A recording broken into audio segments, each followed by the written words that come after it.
ലോക്സഭാ തെരഞ്ഞെടുപ്പിന്റെ വിധി എഴുതാൻ ഒരു ദിവസം മാത്രം ശേഷിക്കെ മുന്നണികൾ കൊട്ടിക്കലാശത്തിലേക്ക് പ്രചരണം എത്തിക്കുകയാണ്. വാശിയേറിയ പ്രചരണ രംഗത്തുണ്ടായിരുന്ന വാശി കൊട്ടിക്കലാശത്തിലും തുടരുകയാണ്. ഓരോ മുന്നണികളും നാടും നഗരവും ആവേശത്തിലാണ്. സ്ഥാനാർത്ഥികളെ പിന്തുണയ്ക്കുന്നവരും സ്ഥാനാർത്ഥികൾ വോട്ട് തേടി ജനങ്ങളിലും അവസാനവട്ട സമീപനവും നടത്തുമ്പോൾ ആവേശോജ്വലമായ ഒരു കൊട്ടിക്കലാശമാണ് കേരളത്തിൽ എങ്ങും കാണാൻ കഴിയുന്നത്. ഇപ്പോൾ കോട്ടയത്തെ കൊട്ടിക്കലാശത്തിന്റെ വിവരങ്ങളുമായി ടി.പി. പ്രശാന്ത് നമ്മോടൊപ്പം ചേരുകയാണ്.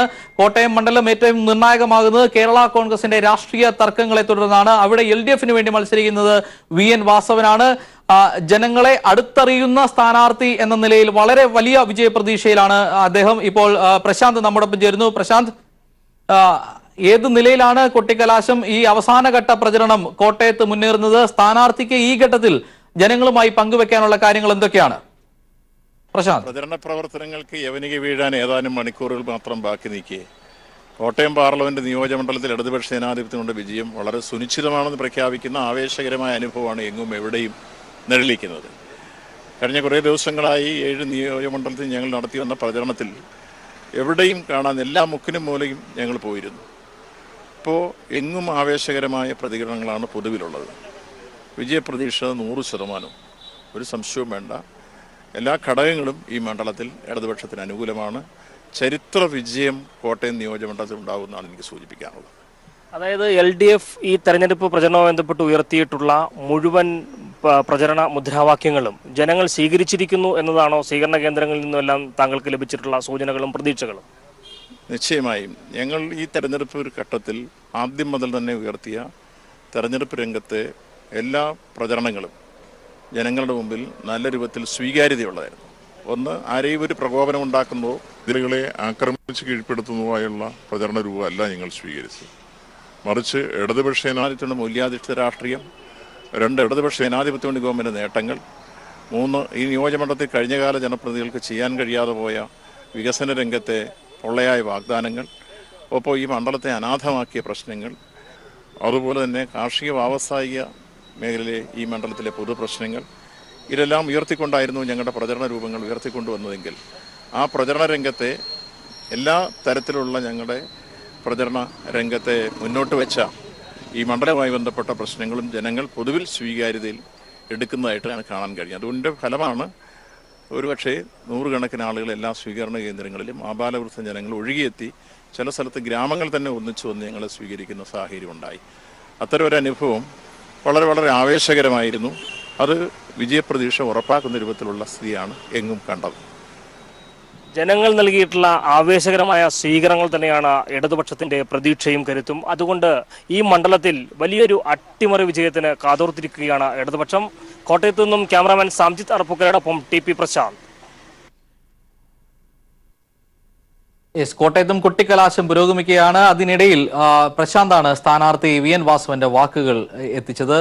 ചാലക്കുടി മണ്ഡലത്തിലും ആവേശോജ്വലമായ കൊട്ടിക്കലാശത്തിന്റെ കാഴ്ചകളാണ് കാണാൻ കഴിയുന്നത്. ചാലക്കുടി മണ്ഡലത്തിൽ നിന്നുള്ള വിവരങ്ങളുമായി ഉമേഷ് ഇപ്പോൾ ചേരുകയാണ്. നിലവിൽ സിറ്റിംഗ് MP കൂടിയായ ഇന്നസെന്റ് ആണ് അവിടെ LDF സ്ഥാനാർത്ഥിയായി മത്സരിക്കുന്നത്. എതിർ സ്ഥാനാർത്ഥിയായുള്ളത് UDF-ലെ ബെന്നി ബെഹനാനാണ്. ഇരുവരും തമ്മിലാണ് പ്രധാനമായും ഈ മണ്ഡലത്തിൽ മത്സരം നടക്കുന്നത്. എന്തായാലും കൊട്ടിക്കലാശം ചാലക്കുടിയിൽ പുരോഗമിക്കുകയാണ്. വിവരങ്ങളുമായി ഉമേഷ് ചേരുകയാണ്. ഉമേഷ്, ഏത് നിലയിലാണ് കൊട്ടിക്കലാശം പുരോഗമിക്കുന്നത്? ഇന്നസെന്റിന് എത്രത്തോളം വലിയ ജനപിന്തുണയാണ് ലഭ്യമാകുന്ന വിവരങ്ങൾ എന്തൊക്കെ, കൂട്ടിച്ചേർക്കാനാവുന്ന എന്തൊക്കെ? ഉമേഷ്, ചാലക്കുടി ലോക്സഭാ മണ്ഡലത്തിലെ കൊട്ടിക്കലാശത്തിന് ഏതാനും മണിക്കൂറുകൾ മാത്രമാണ് ഇനിയുള്ളത്. ഇത്തവണത്തെ പ്രത്യേകത എന്നുള്ളത് കേന്ദ്രീകരിച്ച ഒരു കൊട്ടിക്കലാശം ഇല്ല എന്നുള്ളതാണ്. കഴിഞ്ഞ 2014 അങ്കമാലി നഗരത്തിലായിരുന്നു എല്ലാ പാർട്ടികളുടെയും എല്ലാ മുന്നണികളുടെയും കൊട്ടിക്കലാശം ഉണ്ടായത് അങ്കമാലിയിലായിരുന്നു. എന്നാൽ ഇത്തവണ അത് വേണ്ട എന്നുള്ളതാണ് വെച്ചിട്ടുള്ളത്. കാരണം ഈസ്റ്ററും മറ്റും പ്രമാണിച്ച് വലിയ തോതിൽ ഗതാഗതക്കുരുക്ക് ഉണ്ടാകാൻ സാധ്യതയുണ്ട്. അതുകൊണ്ട് അത് ഒഴിവാക്കാൻ വേണ്ടി കേന്ദ്രീകരിച്ച കൊട്ടിക്കലാശം ഇത്തവണ ഒഴിവാക്കിയിട്ടുണ്ട്. പകരം ഓരോ നിയോജക മണ്ഡലങ്ങളിലും പ്രവർത്തകർ കൊട്ടിക്കലാശം നടത്തും. എന്നാൽ അതേസമയം തന്നെ ചാലക്കുടി നഗരത്തിലാണ് ഇടത് സ്ഥാനാർത്ഥി ഇന്നസെന്റ് ഇന്ന് കൊട്ടിക്കലാശത്തിനായി എത്തുക. ചാലക്കുടി മണ്ഡലത്തിൽ നടക്കുന്ന കൊട്ടിക്കലാശത്തിൽ അദ്ദേഹം എത്തും. ഞാനിപ്പോൾ നിൽക്കുന്നത് ഈ ചാലക്കുടി നഗരത്തിലാണ് ഉള്ളത്. ഇവിടെയാണ് അല്പസമയത്തിനകം തന്നെ ഉച്ചയ്ക്ക് ശേഷം ഇടത് സ്ഥാനാർത്ഥി ഇന്നസെന്റ് കൊട്ടിക്കലാശത്തിൽ പങ്കെടുക്കാനായി എത്തുക. അദ്ദേഹം വൈകിട്ട് 6 മണി വരെ തന്നെ ഇവിടെ ഉണ്ടാകും എന്നുള്ളതാണ് അറിയിച്ചിട്ടുള്ളത്. തൊട്ടപ്പുറത്ത് തന്നെ UDF-ൻ്റെയും കൊട്ടിക്കലാശം ഇവിടെ നടക്കുന്നുണ്ട്. UDF സ്ഥാനാർത്ഥി ബെന്നി ബെഹനാനും 3 മണിയോടെ ചാലക്കുടിയിൽ എത്തും എന്നുള്ളതാണ് അറിയിച്ചിട്ടുള്ളത്. അദ്ദേഹവും 6 മണി വരെ ഈ നഗരത്തിൽ തന്നെ ഉണ്ടാകും, കൊട്ടിക്കലാശത്തിൽ പങ്കെടുക്കുമെന്നാണ് അറിയിച്ചിട്ടുള്ളത്. അതേസമയം NDA സ്ഥാനാർത്ഥി AN രാധാകൃഷ്ണൻ ഇന്ന് മുഴുവൻ നിയമസഭാ മണ്ഡലങ്ങളിലും റോഡ് ഷോ നടത്തുന്നുണ്ട്. അദ്ദേഹത്തിൻ്റെ റോഡ് ഷോ അവസാനിക്കുന്നത് ആലുവയിലാണ്. അതുകൊണ്ട് തന്നെ ആലുവയിൽ 6 മണിയോടെ അദ്ദേഹവും കൊട്ടിക്കലാശത്തിൽ പങ്കെടുക്കും എന്നുള്ളതാണ് അറിയിച്ചിട്ടുള്ളത്. എന്തായാലും ആവേശകരമായ ഒരു കൊട്ടിക്കലാശമായിരിക്കും ചാലക്കുടി ലോക്സഭാ മണ്ഡലത്തിലും ഉണ്ടാവുക എന്നുള്ളത് ഉറപ്പായിട്ടുണ്ട്. വൈകിട്ട് 6 മണിക്കാണെങ്കിലും രാവിലെ മുതൽ തന്നെ പ്രവർത്തകർ കൊട്ടിക്കലാശത്തിൻ്റെ ഭാഗമായി നിരത്തിലേക്ക് ഇറങ്ങിയിട്ടുണ്ട്. ഇന്നസെന്റും ബെന്നി ബെഹനാനും തമ്മിൽ പ്രധാന പോരാട്ടം നടത്തുന്ന ചാലക്കുടി മണ്ഡലത്തിലെ വിവരങ്ങളാണ് ഉമേഷ് പങ്കുവച്ചത്. കഴിഞ്ഞ 5 വർഷത്തെ പ്രവർത്തന ഫലങ്ങൾ ജനങ്ങൾ വിലയിരുത്തുമെന്ന് ഇന്നസെന്റ് ആത്മവിശ്വാസം പ്രകടിപ്പിക്കുന്നു. ഒപ്പം തന്നെ പ്രചരണ രംഗത്ത് ഏറെ മുന്നേറാൻ കഴിഞ്ഞതും LDF-നെ ഇന്നസെന്റിനെ പ്രതീക്ഷയിൽ തന്നെ നിലനിർത്തുന്ന കാര്യങ്ങളാണ്. ഉമേഷാണ് വിവരങ്ങൾ നൽകിയത്. ആലത്തൂർ മണ്ഡലത്തിൽ സിറ്റിംഗ് MP ആയ PK ബിജു തികഞ്ഞ ആത്മവിശ്വാസത്തിലാണ്. ഇക്കുറിയും വിജയിച്ച് പാർലമെന്റിൽ എത്താനാകുമെന്ന് തന്നെയാണ് അദ്ദേഹത്തിന്റെ പ്രതീക്ഷ. എതിർ സ്ഥാനാർത്ഥിയായ രമ്യ ഹരിദാസിനെതിരെ വൻ ഭൂരിപക്ഷത്തിൽ വിജയിച്ച് കയറാനാകുമെന്നും PK ബിജു ആത്മവിശ്വാസം പ്രകടിപ്പിക്കുന്നു. അദ്ദേഹത്തിന്റെ വാക്കുകളിലേക്ക്. ഏതാണ്ട് 1.5 മാസത്തോളം നീണ്ടുനിന്ന പ്രചാരണം അവസാനിക്കുകയാണ്. ഇനി ഏതാനും മണിക്കൂറുകൾ മാത്രമാണ് പരസ്യ പ്രചരണത്തിനുള്ളത്. മണ്ഡലത്തിൽ ആദ്യഘട്ടം മുതലുള്ള മേൽക്കൈ നിലനിർത്തിക്കൊണ്ടാണ് ഇടതുപക്ഷ ജനാധിപത്യ മുന്നണി പ്രചാരണവുമായി ആലത്തൂരിൽ മുന്നോട്ട് പോകുന്നത്. ഈ അവസാന കൊട്ടിക്കലാശത്തിനും വലിയ ആവേശത്തോടു കൂടി അവസാനിപ്പിക്കാനാണ് ഇടതുമുന്നണിയുടെ തീരുമാനം. ഇപ്പോൾ PK ബിജുവിന്റെ റോഡ് ഷോയാണ് നടന്നുകൊണ്ടിരിക്കുന്നത്. മണ്ഡലത്തെ മുഴുവൻ ഇളക്കിമറിച്ചുകൊണ്ടുള്ള ഒരു റോഡ് ഷോയാണ്. ചിറ്റൂരിൽ നിന്ന് ആരംഭിച്ച് കുന്നംകുളത്താണ് റോഡ് ഷോ സമാപിക്കാൻ പോകുന്നത്. വലിയ ആവേശമാണ് ഓരോ കേന്ദ്രങ്ങളിൽ നിന്നും റോഡ് ഷോയ്ക്ക് ലഭിച്ചുകൊണ്ടിരിക്കുന്നത്. ഇപ്പോൾ ഇടതുപക്ഷ ജനാധിപത്യ മുന്നണി സ്ഥാനാർത്ഥി PK ബിജു തന്നെ നമ്മോടൊപ്പം ചേരുന്നുണ്ട്. വലിയൊരു ആവേശമാണല്ലോ ഈ റോഡ് ഷോയിൽ ഉടനീളം കാണുന്നത്. അല്ല, ഈ തെരഞ്ഞെടുപ്പിന്റെ എല്ലാ ഘട്ടത്തിലും ഇടതുപക്ഷ ജനാധിപത്യ മുന്നണിയുടെ പ്രവർത്തകർ ആവേശപൂർവ്വമാണ് ഈ തെരഞ്ഞെടുപ്പിൽ പങ്കെടുത്തുകൊണ്ടിരിക്കുന്നത്. ഇടതുപക്ഷം കേരളത്തിൽ 3 വർഷ ഭരണ നേട്ടങ്ങളും 10 വർഷത്തെ പാർലമെന്റ് മെമ്പറുടെ പ്രവർത്തനങ്ങളും ദേശീയ രാഷ്ട്രീയത്തിൽ ഉറച്ച മതനിരപേക്ഷ നിലപാട് സ്വീകരിക്കുന്ന ഇടതുപക്ഷത്തിന്റെ പ്രതിച്ഛായമാണ് ആവേശപൂർവ്വം ഈ തെരഞ്ഞെടുപ്പിൽ ഇടതുപക്ഷത്തോടൊപ്പം നിൽക്കാൻ ഇന്ന് ബഹുഭൂരിപക്ഷം ആളുകളും തയ്യാറായിട്ടുള്ളത്. ഓരോ സ്വീകരണ കേന്ദ്രത്തിലും കൂടുതൽ ആളുകൾ എത്തുന്നു എന്നതാണ് ഈ പ്രചരണത്തിന്റെ പ്രത്യേകത. ഇടതുപക്ഷ ജനാധിപത്യ മുന്നണി വമ്പിച്ച ഭൂരിപക്ഷത്തോടുകൂടി ജയിക്കുന്ന മണ്ഡലമായി ആലത്തൂർ മാറാൻ പോവുകയാണ്. ഈ വർഗീയ ഫാസിസ്റ്റ് നയങ്ങൾക്കെതിരായ ചർച്ചയും അതോടൊപ്പം തന്നെ വികസനവുമെല്ലാം തന്നെ വലിയ രീതിയിൽ ഒരു ചർച്ചയായി ഈ തെരഞ്ഞെടുപ്പിൽ മുന്നോട്ട് വെച്ചിരുന്നല്ലോ.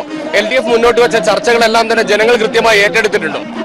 തീർച്ചയായിട്ടും UDF ഈ തെരഞ്ഞെടുപ്പിൽ രാഷ്ട്രീയം ചർച്ച ചെയ്യാതിരിക്കാനാണ് പരമാവധി പരിശ്രമിച്ചത്.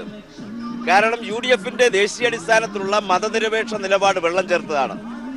അത് കേരളത്തെ പോലുള്ള പ്രബുദ്ധമായ വോട്ടർമാരുള്ള ഒരു സംസ്ഥാനത്ത് ചർച്ചയ്ക്ക് വിധേയമാക്കിയാൽ അത് കോൺഗ്രസിനെതിരായി വലിയ ജനവികാരം ഉണ്ടാക്കുമെന്നുള്ളത് കൊണ്ടാണ് ചില വൈകാരിക പ്രശ്നങ്ങളിൽ ഈ തെരഞ്ഞെടുപ്പിന്റെ പ്രവർത്തനം പൂർണ്ണമായും കേന്ദ്രീകരിക്കാൻ അവർ ശ്രമം നടത്തിയത്.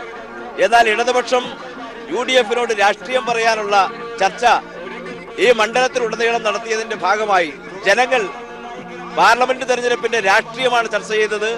കൃഷിക്കാരുടെ പ്രതിസന്ധിയാണ്, മതന്യൂനപക്ഷങ്ങളുടെ പ്രതിസന്ധിയാണ്, ദളിതരുടെ പ്രതിസന്ധിയാണ്. ഇതെല്ലാം രാജ്യത്ത് ഇന്ന് അനുഭവിക്കുന്ന രാഷ്ട്രീയ വിഷയങ്ങൾ ഊന്നിയുള്ള പ്രചരണമാണ് ജനങ്ങൾ ഏറ്റെടുത്തത്. അതിന്റെ ഭാഗമായിട്ടാണ് ഇടതുപക്ഷ ജനാധിപത്യ മുന്നണിയുടെ പ്രവർത്തനങ്ങളിൽ വലിയ തോതിൽ ജനങ്ങൾ ഒഴുകിയെത്തിയത്. വലിയ രീതിയിലുള്ള സ്വീകരണമാണ് കഴിഞ്ഞ 1.5 മാസത്തോളം ആലത്തൂരിന്റെ വിവിധ മേഖലകളിൽ ലഭിക്കുന്നത്. വലിയ രീതിയിൽ ആത്മവിശ്വാസം വർദ്ധിച്ചിട്ടുണ്ടോ? തീർച്ചയായിട്ടും ആലത്തൂരിലെ ജനം ഇടതുപക്ഷത്തിനൊപ്പമാണ് 2 തവണയും നിലയുറപ്പിച്ചത്. ഓരോ വർഷവും ഭൂരിപക്ഷം വർദ്ധിപ്പിച്ചു തന്നുകൊണ്ടാണ് ഇടതുപക്ഷത്തിന്റെ വിജയം ഇവിടെ ഉറപ്പിച്ചത്. അതിന് ഈ തെരഞ്ഞെടുപ്പിൽ ഒരു മാറ്റമുണ്ടാവില്ല. മുമ്പ് നടന്ന തെരഞ്ഞെടുപ്പുകളേക്കാൾ ഉയർന്ന ഭൂരിപക്ഷത്തോടുകൂടി ഇടതുപക്ഷത്തിന്റെ വിജയം ഈ പാർലമെന്റ് മണ്ഡലത്തിലുണ്ടാവും. മണ്ഡലത്തിലുടനീളം വലിയ രീതിയിൽ ആവേശം ഉയർത്തിക്കൊണ്ടാണ് ഇടതുമുന്നണിയുടെ റോഡ് ഷോ ഇപ്പോൾ ആലത്തൂർ മണ്ഡലത്തിൽ നടന്നുകൊണ്ടിരിക്കുന്നത്. ഇടതുപക്ഷത്തിന്റെ ശക്തമായ കോട്ടയാണ്. വികസനവും അതോടൊപ്പം തന്നെ ദേശീയ രാഷ്ട്രീയവും അടക്കം വലിയ രീതിയിൽ ചർച്ച ചെയ്തിരുന്നു. ഒരിക്കൽ കൂടി ആലത്തൂരിൽ നിന്ന് ആലത്തൂരിനെ പ്രതിനിധീകരിച്ചുകൊണ്ട് പാർലമെന്റിൽ PK ബിജു ഉണ്ടാകുമെന്ന പ്രതീക്ഷയാണ് ഇപ്പോൾ പങ്കുവെക്കുന്നത്. കേരളം ഉൾപ്പെടെ 116 ലോക്സഭാ മണ്ഡലത്തിലേക്കുള്ള തെരഞ്ഞെടുപ്പ് മറ്റന്നാളാണ്. കേരളം ബൂത്തിലേക്ക് എത്താൻ ഒരു ദിവസം മാത്രം ബാക്കി നിൽക്കെ പ്രചരണം അതിന്റെ അവസാന ഘട്ടത്തിലേക്ക് എത്തിയിരിക്കുന്നു. കൊട്ടിക്കലാശത്തിന്റെ ആവേശത്തിലാണ് നാടെങ്ങും.